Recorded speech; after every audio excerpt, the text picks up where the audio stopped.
সম্মানিত উপস্থিতি, আপনারা সকলে অবগত আছেন যে আমাদের গ্রাম জেসারতলা উত্তর পাড়া মসজিদের মধ্যকল্পে বিরাট ধর্মীয় জালসা। আজকে হচ্ছে দ্বিতীয় দিন, শেষের দিন।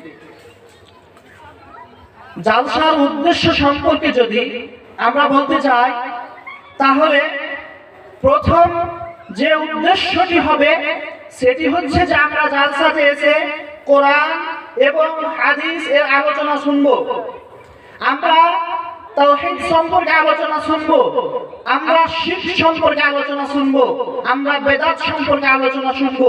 আলোচনা শোনার পরে নিজের ঈমানকে আমরা উন্নত করব, নিজের ঈমানকে আমরা নিজের ঈমানের বিকাশ সাধন করব।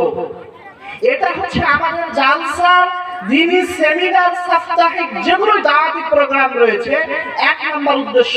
আমাদের নিয়তকে ঠিক করতে হবে এবং এই জালসার মাধ্যম দিয়ে আমাদের মসজিদের উন্নতি হয়, আমাদের মাদ্রাসার উন্নত হয়, আমাদের ঈদগাহের উন্নত হয়, ইত্যাদি ইত্যাদি।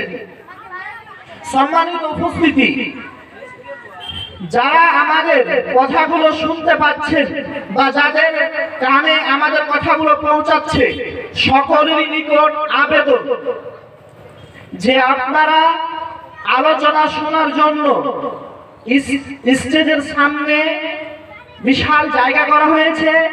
মা ও বোনেরা যারা আপনারা আমাদের কথাগুলো শুনতে পাচ্ছেন, আপনারা নিজের জায়গায় চলে আসুন এবং আলোচনা শোনার জন্য প্রস্তুতি গ্রহণ করুন। আলোচনা শুনবেন, নিজের ঈমান, নিজে কোরআন এবং হাদিসের জ্ঞান অর্জন করে নিজে উপকৃত হবেন। আপনার বাড়ির যারা অধীনস্থ আছে, ছেলে আছে, মেয়ে আছে, তাদেরকে আপনি আপনার জ্ঞান থেকে তাদেরকে শিক্ষা দিবেন এবং তারাও কি হবে, উপকৃত হবে। এই জন্য আলোচনা শোনার জন্য প্রস্তুতি গ্রহণ করুন।